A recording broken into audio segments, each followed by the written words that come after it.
So I felt kind of fortunate to have this passage to look at today. This is in the lectionary, and because it's not familiar, it wasn't familiar to me at all. I don't know much about Tabitha, and I kept thinking, gosh, I was a woman in divinity school. You would have thought I know something about her, but I really don't. So it was kind of an interesting discussion, and to spend a little time really digging into her life, and also what this particular passage in Acts I think is meant to do for us right now. So I'm going to take a little time and identify some unique pieces that this passage points up that I think we haven't seen in Scripture, especially Luke and Acts up to this point. There's a whole bunch of sort of pointers in this passage that I think will lead us to think again about what post-Jesus resurrection meant, basically. So remember that this is after Easter, so Jesus has risen, has then ascended, and now you've got the community kind of trying to deal with what's going on now. What are we left with? We don't have Jesus anymore as our king or leader, and trying to figure out how to make the most sense of the community that they have. We also think that this passage was probably written about 100 years after Jesus died, so it's actually probably the community sort of looking back and going, okay, where are we now? What are we going to do? And I guess I would encourage us as Origin to think about that. I mean, we're always kind of critiquing, but also thinking about what's our role in our community and what's our responsibility to our community. If you were here last week, you'd also remember that Red Hawk talked about Paul and Saul and that shift. So Saul was on the road, basically got hit with lightning, was able to see, and became Paul. But what you have at this particular passage in Acts then is that you have the shift now from talking about Paul and the community to talking about Peter. So you've got this sort of shift. And what are the disciples doing out in the community?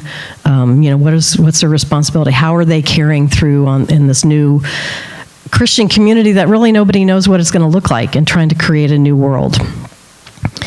So here's some things that were really unique about this passage. It actually was fun to do this. I don't want to do it a lot, but it was interesting to look at Tabitha. So first of all, this is the first time in the New Testament that you have a female called a disciple. So you don't see that terminology anywhere else, and that's kind of a unique thing. It's, I think, something to pay attention to is we don't have the term methatria, which is the female term for disciples, wasn't used before. So, we all know that we tend to have the women were relegated to the background. They were sort of just the background of the story, and often you didn't really have a mention of who they were or what they did. And so the fact that all of a sudden you have this woman called this is sort of a big deal. And so I'd suggest that really it's a way of getting our attention to what's a new community mean after Christ? How do we do this? And that probably one of the things is that women have a more significant role in the community, and they're actually named. And that's sort of a big deal. We know that there were many women who followed Jesus, many women who were around Jesus, but none of them received that term, that disciples term, in Scripture. Now, let me list for you some of the names. I mean, it's pretty amazing how many women were named in Scripture. So Mary, Martha, Elizabeth, Mary Magdalene, Chloe, Lydia, Priscilla, Phoebe, Lurcia, Euodia. These are names I don't know very well. Syntyche. And then there's this whole piece of women that are called the something. They're unnamed women like the Syrophoenician woman, the woman at the well, the woman with the blood flow, the forgiven woman. So they're not named at all. So not only do we not have a title for them, we don't really know what they're called. And so the fact that you have Tabitha named, and interestingly enough, when you were reading, I was looking at the Message, but Tabitha was also called Dorcas is another name, and that translates as gazelle. So not only was she named, but then she was also named as having a significant role. So you have these kind of two really important things being lifted up, and kind of unusual. Another thing about Tabitha that I think this passage points us to is that not only was her name Tabitha, but Dorcas, and so she was crossing the cultural divide between Hebrew and Greco-Roman. So those two names come from two types of communities, one Hebrew and one Greco-Roman. And so that tells you that I think in terms of the passage, what we're really hearing is this is starting to be now a crossover of communities. We're no longer talking just about the Hebrew community or the hopefulness that Jesus will live again within the Hebrew community and grow and create a new community, but also that Greco-Roman place, those Gentiles like us. So she's got two names, and it's sort of indicating to me anyway that she's really somebody who's got a foot in both. That's both types of worlds.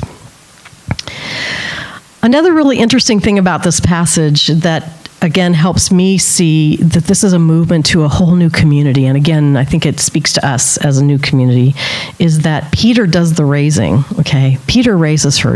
Jesus is not around anymore, but Peter does the act, and it's a significant act, and we haven't really known other people to do this. So now we have that shared responsibility of somebody doing what Jesus used to do. Now it's Peter. And I think I would hear that as, now we all have responsibility for these kinds of things. Now we have responsibility to continue this community and to create a new world. Another piece that's really unique about this passage is that a woman is raised. It's not the first time that that's happened in the New Testament. We had actually Tabitha earlier in Luke, who was also raised. But the fact that we have a woman going through this experience again indicates this is a new world. We're talking about a new way of being together, a new way of experimenting with who we are and how to build community. And it's not in line with what the cultural norms of the time expected or wanted. It's really challenging all the notions of how we are community together. Now, Tabitha was also a very prominent woman. She's defined, and the picture is great here. She was a sewer, so she was making clothing for the widows, which is partly why they were so pained with her death. But she was also very prominent, and some of the language that's used to describe her not only describes her as name, but she was probably a wealthy woman. She was probably a philanthropist to the church.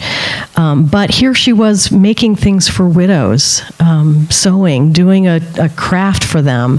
And so she not only had privilege, but saw her privilege as leading her to have some responsibility within the community. Now, the other piece about that that's kind of unique is you've got widows rejoicing. Now, where in the New Testament have we ever heard of widows rejoicing? Usually widows are hurt. The community isn't always good for them. Jesus' message to us is that widows, in fact, should be cared for, but haven't been cared for before. And so all of a sudden, you've got this shift that widows are actually, they're thrilled that Tabitha has been resurrected, that she's been raised from the dead. So here's a whole different way of looking at widows, that they bring a very positive and enthusiastic response to the community. Another piece of the story that's sort of a first, although we should be fairly familiar with the style, is that at the very end, you might remember that Peter goes to visit a tanner. That happens to be an unclean occupation within the Hebrew community. So not unlike hanging out with Lazarus or any of those people, here Peter's showing an example of, Jesus did this. Jesus was with these kinds of people. I will do that too. So that continuation of no divide. It's not about privilege. It's not about us versus them. We're all in this together, whether one is Hebrew or Greco-Roman, whether one is unclean or participating in unclean acts, that the whole community is now kind of split open, and the recognition that, in fact, we all come to this together to change the world, to create a kingdom. So let me just really quickly remind you of the story. So Tabitha is this sort of prominent woman. She's been caring for widows, and that's sort of how she's known, and then she dies. So she dies, and the widows are crying and upset, and they send for Peter, who's at a village not very far from us at this time in Joppa, and he comes, and they actually talk in the passages, they talk a little bit about, sometimes they take her to an upper room. Some of the language is upper room, which is again sort of modeling what happened with Jesus. Sometimes they talk about it being in a cold room, but nevertheless, she had extra rooms in her home, which means that she was a wealthy woman. And Peter comes and resurrects her, basically. And so then the widows are thrilled again and excited that they have received this woman who's been their caretaker. So you see new expressions of community breaking out all over. There's all these places where the things we used to do, the things we know as norm, are not the norm anymore. And we got the message from Jesus, and now we're getting it from the disciples, from Peter and Paul, and also Tabitha. So the community was transformed. In some ways, Tabitha, you might look at the metaphorical definition of her making clothing for the widows as caring for people who are not generally cared for in our community. That whatever message we get from this passage, I think it is one of, we throw out all the rules, that we create a new community. We don't divide people by having and not having, or us and them, but now we start shaking it up and taking away all those divisions and recognizing that the community that Jesus called us to create is one of openness and support and not one of separation and division. And even the widows, the fact that they are rejoicing is an indication to me that this is a whole new world. We don't have widows being upset anymore. Widows are being excited and thrilled, and they have support in their community. As one theologian wrote that I read this week, stated, these widows lived and moved out of an optimism of grace. So the whole community, the whole place was transformed. And even, I thought this was very interesting, even Joppa, which was where this took place with Tabitha. Joppa, does anybody remember what Joppa was before? I mean, I didn't really remember this either, but Joppa was a community that when Jonah was called to go try to save Nineveh, he ran away to Joppa, okay? So the use of the city of Joppa in this passage is, that's a place where people used to go to get away from doing good things. Here, all of a sudden, it's a place where good things happen. So again, even the placement, the geography is a different way of looking at life, that it's a new community. So the Christian community really became transformed.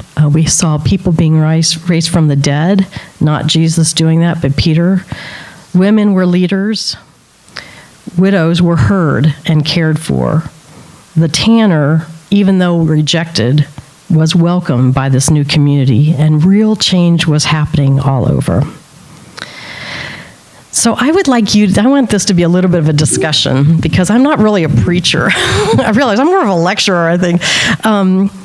If you're thinking about how our community is always changing and growing as a Christian community, not just Origin, but across the world, what ways do you see the post-Easter community being created in our world? Do you see it anywhere out there? Okay.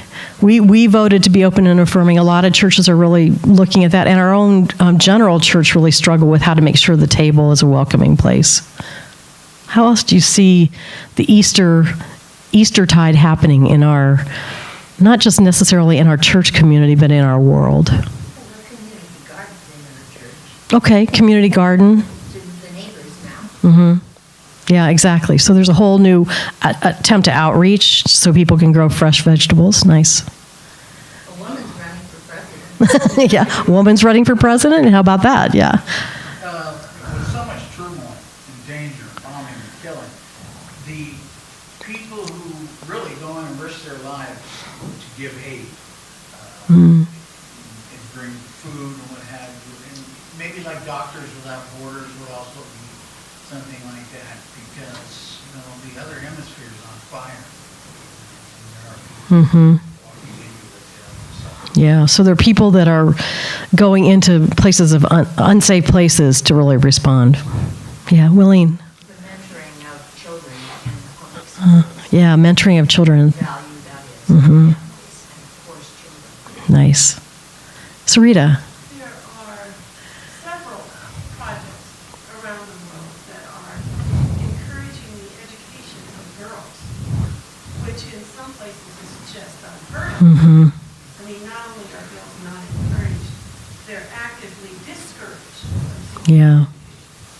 And we've seen projects like that in Southeast Asia. We've seen projects like that in Africa. You're seeing projects like that in Haiti and a number of places around the Mm-hmm. world. And some of them are ecumenical in the broadest sense of the world. I just saw a show about one that was the Jewish community, the Muslim an effort to educate girls in the poor African villages. Thanks. Yeah, Tracy. There seems to be a movement throughout Christian belief in the country to foster adoption. Yeah. So foster and adoption being part of the church, actually a response from the church. People have, a lot of churches have huge amounts of people and they like have support groups and it's a really big movement. The other thing is that nonprofit called Compassion, they sponsor kids and send them to school and help their family. Church, food, school, help them finish jobs.